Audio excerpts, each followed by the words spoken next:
अब कोई नहीं आएगा।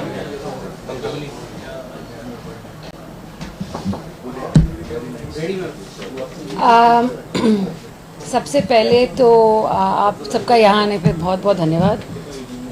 आज मैं ये बताना चाहूँगी कि हमारे माननीय मुख्यमंत्री जी ने राव साहब के अपील पे चरखी दादरी में जो मेडिकल कॉलेज बनने जाएगा उसको राव तुलाराम जी के नाम पे करने की स्वीकृति दे दी है। तो मैं आज मुख्यमंत्री जी का बहुत बहुत धन्यवाद करना चाहती हूँ और साथ साथ मैं राव साहब के इन प्रयासों का भी बहुत बहुत धन्यवाद करना चाहती हूँ कि आज के दिन चरखी दादरी के जो मेडिकल कॉलेज जो बनेगा वो राव तुलाराम जी के नाम पे, ताकि दक्षिण हरियाणा की और मैं पूरे हरियाणा में जो स्वतंत्रता सेनानी रहे हैं और जो वीर रहे हैं उनके नाम पे एक मेडिकल कॉलेज बनने जा रहा है।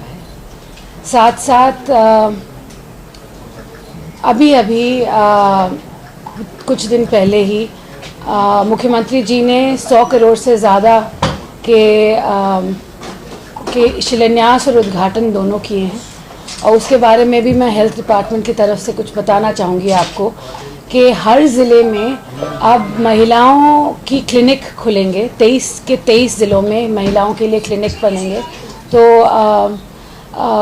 एक स्वस्थ नारी सशक्त परिवार के तहत ये बहुत बड़ी योजना है हमारी सेंट्रल गवर्नमेंट की भी और हमारे राज्य सरकार की भी। इसके साथ साथ एक अमृत योजना जो फार्मेसी है, अमृत फार्मेसी जो सेंट्रल गवर्नमेंट की फार्मेसी रही है, आज तक सिर्फ रोहतक के पीजीआई में रही है। अब ये अमृत फार्मेसी हर डिस्ट्रिक्ट नागरिक अस्पताल में खुलेगी। इसके साथ साथ एक नई योजना जो हमने लॉन्च की है वो है टेली ईसीजी को लेकर, ताकि टेली ईसीजी हर कुछ 600 पीएचसीज में हमारे स्टेट में पूरे पीएचसीज जो 600 हैं उनमें इलाज हो सकेगा, उनमें पता चल सकेगा जिनको भी जो दिल के मरीज़ हैं, जिनको भी कुछ लगता है कि ठीक नहीं हो रहा उनके साथ, तो ईसीजी वहाँ पे होगी और वो अपना इलाज ज़रूर करवा पाएंगे। और इसके अलावा 766 जो हमारे पीएचसी सीएचसीज अर्बन ब्लॉक हेल्थ क्लिनिक्स हैं, सब सेंटर्स हैं, उनको मुख्यमंत्री जी ने मंजूरी दी है और 766 नए हेल्थ जो हमारे हेल्थ सेंटर्स हैं वो बनने जाएंगे। मैम जी, विमेन क्लिनिक्स आपने बोला अलग से होगा, ये कैसे सेपरेट होंगे गवर्नमेंट हॉस्पिटल से और काउंसलिंग? नहीं, गवर्नमेंट हॉस्पिटल्स में ही होंगे जी। हाँ जी, ये सिविल अस्पताल में ही होंगे। सॉरी, आपने कुछ कहा? सॉरी जी, ये सिविल अस्पताल का ही हिस्सा होंगे और एक नया वो होगा कि जहाँ महिलाओं को अपनी दिक्कतें पड़ती हैं उनके लिए वो प्रावधान किया गया है कि वो सीधा जाके उन क्लिनिक्स में अपना देखभाल अपना इलाज करवा सकें। टेली ईसीजी कैसे होगी, मतलब क्या इतना इंफ्रास्ट्रक्चर होगा? जी, ईसीजी मशीनें लगाई जा रही हैं, तो बिल्कुल इंफ्रास्ट्रक्चर है पीएचसीज में।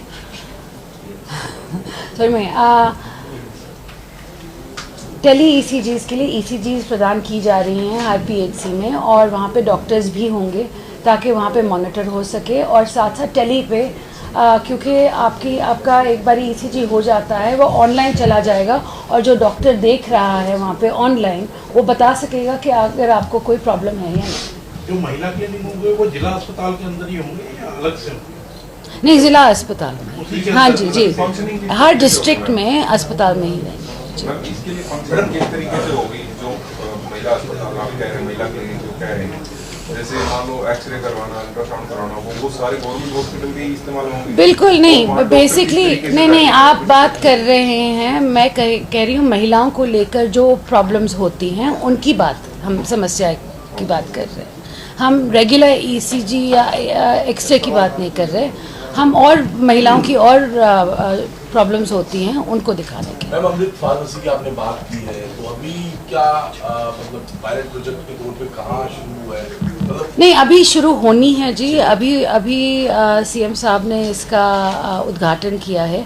अभी हर डिस्ट्रिक्ट अस्पताल में, डिस्ट्रिक्ट अस्पताल के अंदर या अगर वहाँ जगह नहीं है तो बाहर की तरफ हम एक कियोस्क बनवाएंगे जहाँ अमृत फार्मेसी लगाई जाएगी और कम से कम दामों पे बेहतरीन जो हमारी मेडिसिन हैं वो वहाँ मिलेंगी। मैम, हेल्थ इंफ्रास्ट्रक्चर को लेकर बीते दिनों मुख्यमंत्री जी ने और आपने पंचकुला में एक कार्यक्रम में शिरकत की। अगर 1.5 साल की बात करें आपके कार्यकाल के एज ए हेल्थ मिनिस्टर, तो कितना इम्प्रूव आप लोग कर पाए हैं? जो आपने तय किया था क्या उसके मुताबिक आज प्रदेश में स्वास्थ्य सेवाएं लोगों को मिल रही है? मतलब क्या और आगे की क्या प्लानिंग है बड़े तौर पर? नहीं, बड़े तौर पे जी प्लान तो 1.5 साल में, मैं पहले तो ये फिर से ये ज़रूर बताना चाहूँगी कि पिछले 1.5 साल के कार्यकाल में हमने 2 मेडिकल कॉलेज खोले हैं। हमने 200 सीटें मेडिकल कॉलेज में शुरू की हैं।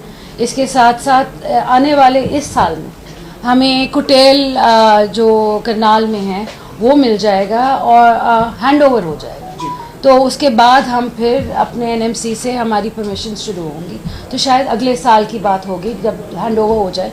उसके बाद जींद का एक मेडिकल कॉलेज है, वो भी 80-85% कंप्लीट है। इसके अलावा यमुनानगर, सिरसा में भी मेडिकल कॉलेजेस बन रहे हैं। ये होगी MER की बात। आज के दिन हर मेडिकल कॉलेज में डायलिसिस, फ्री डायलिसिस जो है वो आज का प्रावधान है। अभी सीएम साहब ने इनॉग्रेशन किया है 2 और डायलिसिस सेंटर्स का, जो है छायसा फरीदाबाद में और कोरियावास नारनौल में। तो सभी मेडिकल कॉलेजेस में आज के दिन डायलिसिस का प्रावधान है और लोग अपनी सुविधा के अनुसार वहाँ जाके अपना इलाज करवा सकते हैं। पिछले दिनों आप पंचकुला मेडिकल कॉलेज, अब हेल्थ की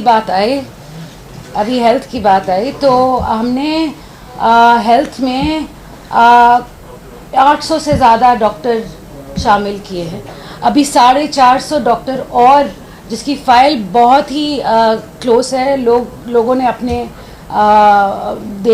डॉक्टर्स ने अपने फॉर्म्स भर दिए हैं और बहुत जल्द आपको 450 और डॉक्टर्स मिल जाएंगे। हमने AMOs भी लगाए हैं। आज के दिन हमारी फार्मेसी की भी फाइल चल रही है, उसका भी मुझे पूरा भरोसा है कि जल्द से जल्द हमारी जो फार्मेसी को लेकर वेकेंट सीट्स हैं वो भी भर दी जाएंगी। जहाँ तक बात है इक्विपमेंट की, हमने हर सिविल अस्पताल में आज के दिन हमने या तो मशीनें खरीद दी हैं या PPP मोड पे गए हैं। तो हमने सारे प्रावधान कर दिया कि 500 एक्सरे 500 MEH होता है एक्सरे मशीन्स का, वो सारे सिविल अस्पताल में बेहतरीन से बेहतरीन एक्सरे मशीन्स वहाँ प्रदान की हैं। इसके साथ साथ हमने अल्ट्रासाउंड मशीन्स की हैं और CT स्कैन, MRI स्कैन हमने PPP मोड पे लगा दिया है। और जहाँ तक दवाइयों की बात है, मैं दवाइयों का अक्सर जायज़ा लेती रहती हूँ और जहाँ भी, क्योंकि हमारे क्या है कि आज के दिन हमारे जो वेयर हाउसेज़ हैं वो भरे हुए हैं, मगर मुझे कभी कभी लगता है जैसे line of the chain of command में मिसिंग है। तो मैं जाके खुद जायज़ा लेती रहती हूँ कि कहाँ पे कौन सी दवाइयाँ कहाँ क्यों नहीं पहुँची। तो ये मैंने सतर्क भी करा है सभी CMOs और PMOs को कि अगर दवाइयाँ हैं और तुम कहीं बाहर की दवाइयाँ दे रहे हो तो मुझे बताओ क्यों दे रहे हो। हाँ जी, आप पंचकुला गए थे मैम पिछले दिनों, आपने वहाँ की स्थिति भी देखी और अधिकारियों को डायरेक्शंस भी दी थी, कई खामियां वहाँ मिली जी। कुछ बदलाव हुआ मैडम उसके बाद? आपने क्या फीडबैक लिया? नहीं, मैंने फीडबैक लिया है। एक तो दवाइयों को लेकर जो डॉक्टर्स, जैसे मैंने अभी बात की कि जो डॉक्टर्स ने बाहर की दवाइयाँ प्रिस्क्राइब की थी उनको उन पे हमने कड़ी नज़र रखी हुई है कि क्यों की है। और फिर इंक्वायरी मैंने करवाई है कि ये ऐसे 3 डॉक्टर्स मैंने पाए। उसके साथ साथ PWD को लेकर मेरा एक प्रॉब्लम था कि विमेंस वार्ड में ऊपर छत से बहुत ज़्यादा पानी गिर रहा था और ये अभी जो महिलाएं जिन्होंने अभी बर्थ किया है उनके बच्चे उसी वार्ड में, वो और उनके बच्चे दोनों उसी वार्ड में रह रहे थे। तो ये बहुत ही ज़्यादा प्रॉब्लम। मैंने कहा है सबसे पहले ये करो कि ऐसे पानी गिरना नहीं चाहिए, क्योंकि साथ साथ न्यूबॉर्न बेबी को अगर आप ऐसी जगह रखोगे तो बहुत बीमारियां होने के चांसेस बढ़ जाते हैं। मैम, स्वास्थ्य विभाग ने लगातार अभी पीछे एक्शन लिए हैं, वो PNDT एक्ट के तहत डॉक्टर्स चार हमारे डॉक्टर्स हमने सस्पेंड किए हैं। हाँ जी। हाँ जी। किस तरह से क्या अभी तक सिस्टम समझ में नहीं आ रहा, क्योंकि कड़े आप निर्देश भी दे रहे हैं, उसके बावजूद भी इस तरह की केस सामने आ रहे हैं। देखिए, जब पीएनडीटी की एक्ट हम फ्रंट फुट पे इसको फाइट कर रहे हैं, और हमने और सीएम साहब ने बहुत स्ट्रिक्ट इंस्ट्रक्शंस दे रखे हैं इसी को लेकर कि आप जाएं और आप जाके जहाँ जहाँ आपको लगता है कि यहाँ पे चेकअप्स हो रहे हैं, जांच हो रही है, आप वहाँ पे जाके खुद एक्शन लीजिए। अगर एक्शन नहीं दिख रहा है हमें, तो हमने उन डिस्ट्रिक्ट्स पे लोगों को, जो पीएनडीटी ऑफिसर्स है, उस पे स्ट्रिक्ट एक्शन लिया है। आयुष्मान का इलाज सारे हॉस्पिटल में जनरली गायनी वार्ड या चाइल्ड एंड मैटरनिटी वार्ड्स रहती है, तो जो ये वुमेन सेंटर्स आप बना रहे हैं, वुमेन क्लिनिक्स, ये कैसे डिफरेंट होंगे? So once a week, एक हफ्ते में एक बारी, they will be only for the women of तो I think Thursday या Friday जो है, जो महिलाओं के लिए स्ट्रिक्टली रहेगा जी। आयुष्मान जो पीछे का जो डेटा है वो जनरली ये कहता है, हाँ, एक सेकंड, सॉरी। आयुष्मान भारत जो है, हाँ, उसके तहत काफी ज्यादा चेंजेस आए हैं धरातल पे, क्योंकि पीछे का डेटा ये कहता है कि जो क्योंकि फ्री इलाज हो रहा है, तो ज्यादा से ज्यादा महिलाओं का इलाज जो है वो हो पा रहा है, क्योंकि पहले महिलाएं बहुत इग्नोर्ड होती थी, अब फ्री इलाज है, क्योंकि ये पीछे का डेटा बोलता है। तो हरियाणा में क्या स्थिति है आयुष्मान भारत? चेंज हुआ है जी। मैं कहूँगी सभी तौर पे हमारे माननीय प्रधानमंत्री जी का हमेशा फोकस रहा है कि महिलाओं को लेके हम बेहतर जो भी योजनाएं हैं वो प्रदान करें, और स्वास्थ्य को भी लेकर हमने जब से नई सरकार बनी है, हमारा फोकस यही रहा है कि विमेन एंड चाइल्ड, तो तब से ही हमने विमेन और चाइल्ड विंग्स हर अस्पताल में शुरू कर दिए हैं। हमने साथ साथ जहाँ जहाँ हमने आज के दिन 100 we've got the gynecologists, we've got the anesthesiologists, and the we've got gynecologists, anesthesiologists and pediatricians in every district, ताकि आगे चल के जहाँ जहाँ भी जो ट्रायड है, जहाँ महिलाओं को ज़रूरत है